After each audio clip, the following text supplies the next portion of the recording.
পারি, কার আগে গিয়ে বাইরে যেতে পারি। কেন? তাড়াতাড়ি দাওয়াত করে যেতে হবে, তাড়াতাড়ি অমুক জায়গায় যেতে হবে, তাড়াতাড়ি অমুক জায়গায় যেতে হবে। আমার বন্ধুগণ, বিশ্ব নবী জনাবে মুহাম্মদ রাসূলুল্লাহ, মুসলিম শরীফের 1137 নম্বর হাদিস, আল্লাহর নবী জনাবে মুহাম্মদ রাসূলুল্লাহ সাল্লাল্লাহু আলাইহি সাল্লাম বসে আছেন। হযরত জিবরাইল আলাইহিস সালাম হাজির। জিবরাইল আলাইহিস সালাম সহ আল্লাহর রাসূল কথা বলতেছেন।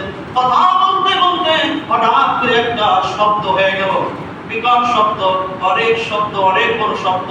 এই শব্দ শোনার পর আল্লাহর নবীকে হযরত জিবরাইল আলাইহিস সালাম জিজ্ঞাসা করলেন, ইয়া রাসূলুল্লাহ সাল্লাল্লাহু আলাইহি সাল্লাম, এটা কিসের শব্দ হলো, আপনি কি জানেন? এই শব্দের এর আগে কোনোদিন শুনেছেন?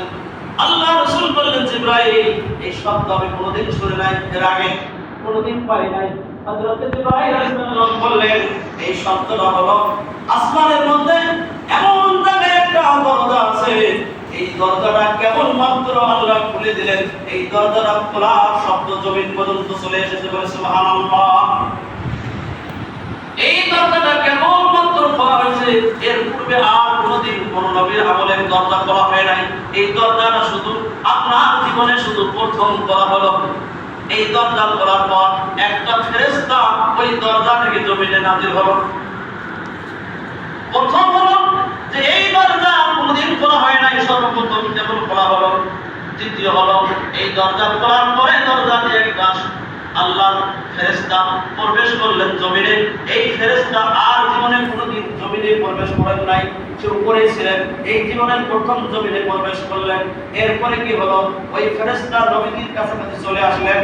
এবার নবীজি বসে আছেন, হযরত জিবরাইল আলাইহিস সালাম বসে আছেন, আর একজন ফেরেশতা হাজির হয়ে গেল।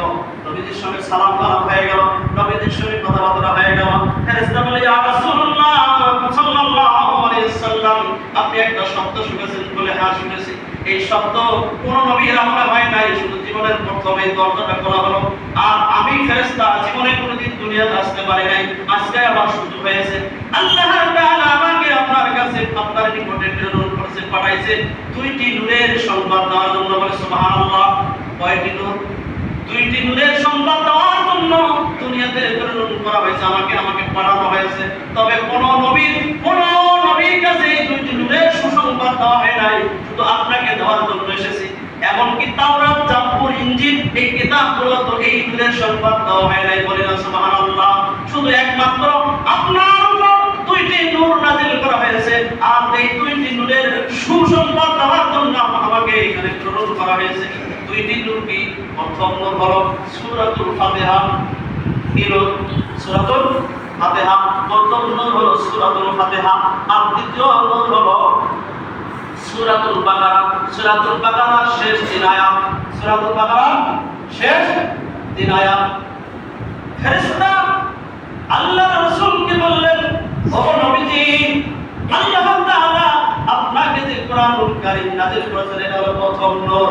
আর এই কোরআনুল কারীমের 114টি সূরার মধ্যে সর্বশ্রেষ্ঠ সূরা হলো সূরাতুল ফাতিহা। গোটা কোরআন শরীফের সমস্ত সূরার মধ্যে যত হিকমত আল্লাহ তাআলা দিয়েছেন, আল্লাহ তাআলা সূরা ফাতিহার মধ্যে সমস্ত হিকমতের কিছু কিছু অংশ ঢুকাই দিয়েছেন। বলে সুবহানাল্লাহ।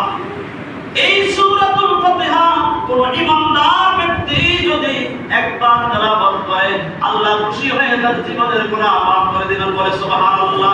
সূরাতুল ফাতিহার মধ্যে সবকিছু আছে, সূরাতুল ফাতিহার মধ্যে সবকিছু আছে।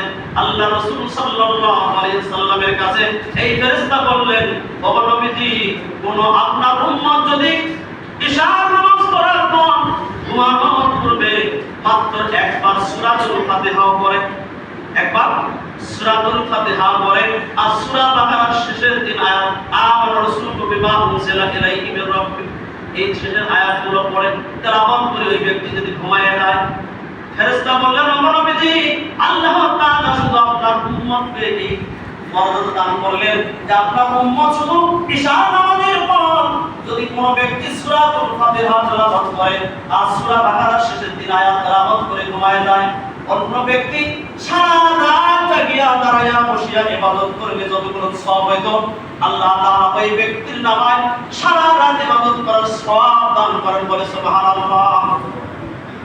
এরপরে বলা হয়েছে যে তোমরা কি করবা?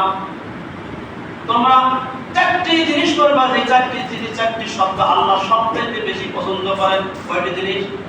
চারটি জিনিস, চারটি আমল, চারটি শব্দ আল্লাহ তাআলা বান্দার জবান থেকে বান্দা বলুক, এটা আল্লাহ পছন্দ করেন। রাসূল বললেন, মুসলিম শরীফের হাদিস 5737, এই নাম্বার হাদিসে মুসলিম শরীফে এসেছে যে আল্লাহ রাসূল সাল্লাল্লাহু আলাইহি সাল্লাম বলেন, আল্লাহ তাআলা চারটি বাক্য সবসময় পছন্দ করেন। একটা হলো সুবহানাল্লাহ, সর্ব অবস্থায় আমরা বলবো সুবহানাল্লাহ। শুধু মসজিদে না, বাইরে হাঁটতে চলতে, রিকশা চালাই, ভ্যান চালাই, চাকরি করি, কৃষি কাজ করি, ক্ষেত খামারে যত কর্ম আছে সমস্ত কাজের মধ্যে আমরা সর্ব অবস্থায় অন্তর থেকে বলবো সুবহানাল্লাহ। সংক্ষেপত হলো আল্লাহ পবিত্র, আল্লাহ তাআলা পবিত্র।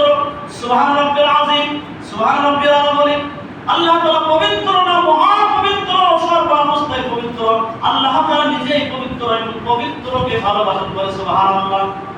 আরেকটি শব্দ হলো যে লা ইলাহা ইল্লাল্লাহ। আরেকটি শব্দ হলো যে আমরা যে সুবহানাল্লাহ বলি, এরপরে কি বলি? আলহামদুলিল্লাহ বলি, এরপরে আল্লাহু আকবার। আল্লাহু আকবার শব্দ বলতে হবে। আল্লাহু আকবার বলা আল্লাহ বেশি পছন্দ করেন। এই কথা বলতেছি যে আল্লাহ সর্বশক্তিমান, আল্লাহ সর্ববিরাজমান, আল্লাহ সব জায়গায় আছেন, আল্লাহ সবকিছু শোনেন।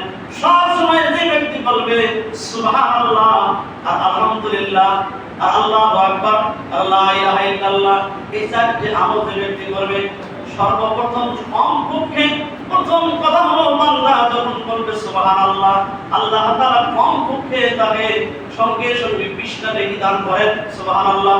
আর তার জীবন থেকে 20টি বড় বড় গুনাহ মাফ করে দান করে সুবহানাল্লাহ। এরপরে বান্দা যখন বলেন লা ইলাহা ইল্লাল্লাহ, আবার 20টি নেকি দান করেন, আবার 20টি গুনাহ মাফ করে দান করে সুবহানাল্লাহ। এই বান্দা যখন বলে আল্লাহু আকবার, আল্লাহু আকবার, আল্লাহ তাআলা আবার তার 20টা গুনাহ মাফ করে দেন, 20টা নেকি দান করেন। এরপরে বান্দা যখন বলে আলহামদুলিল্লাহ, এই প্রশংসা করলে আল্লাহ তাআলা কমপক্ষে তাকে 30টা নেকি দান করেন, 30টা গুনাহ মাফ করে দেন বলে সুবহানাল্লাহ। এই তাসবিহগুলাই আল্লাহর নবী অন্য জায়গায় আবার ঘোষণা করলেন, নামাজের শেষে ফরজ নামাজের পর যদি সুবহানাল্লাহ 33 বার, আলহামদুলিল্লাহ 33 বার আর আল্লাহু আকবার 33 বার, আর শেষে 100 পুরা করতে লা ইলাহা ইল্লাল্লাহ ওয়াহদাহু লা শারীকা লাহু, এই কালেমা যদি একবার পড়ে 100 বার মিলায়, আল্লাহর নবী ঘোষণা করেছেন, মুসলিম শরীফের হাদিস, আল্লাহ রাসূল সাল্লাল্লাহু আলাইহি ওয়াসাল্লাম ঘোষণা করেছেন, কোন ইমানদার ব্যক্তি ফরজ নামাজের পর বসিয়া সুবহানাল্লাহ 33 বার, আলহামদুলিল্লাহ 33 বার, আল্লাহু আকবার 33 বার, লা ইলাহা ইল্লাল্লাহ ওয়াহদাহু লা শারীকা লাহু, এই কালেমা একবার, এই 100 বার পাঠ করে আল্লাহর নবী ঘোষণা করেছেন, ওই ব্যক্তির কোরআন যদি সাগরের ফেনার সমতুল্য হয়, ওই ব্যক্তির কোরআন যদি পাহাড়ের সমতুল্য হয়, ওই ব্যক্তির কোরআন যদি গাছের সমস্ত পাতার সমতুল্য হয়, আল্লাহ তাআলা তার জীবনের সমস্ত গুনাহ মাফ করে দেন বলে সুবহানাল্লাহ। আমরা নামাজ পড়ে তো যুদ্ধ করে পালাই যাই, সময় থাকে না। কমপক্ষে আয়াতুল কুরসি আর এই সুবহানাল্লাহ আলহামদুলিল্লাহ আল্লাহু আকবার এগুলো পড়বো। ভাই শুধু নামাজ পড়ে চলে যায়, এটা আল্লাহর খুব খরচ, ঠিক আছে, এরপর অনেক কিছু লাগে। 1 কেজি গোশত কিনতেন 700 টাকা, শুধু গোশতটা প্লাস্টিকে ঢুকিয়ে দিবি, এই গোশত আপনাকে খাইতে গেলে আরো 300 টাকা খরচ করতে হবে। মশলা কিনতে হবে, তেল কিনতে হবে, আদা কিনতে হবে। আপনি যদি মনে করেন 700 টাকার গোশত কিনতে এমনি সিদ্ধ করবো খাবো, জীবনে খাইতে পারবেন না, ফেলাই দিতে হবে।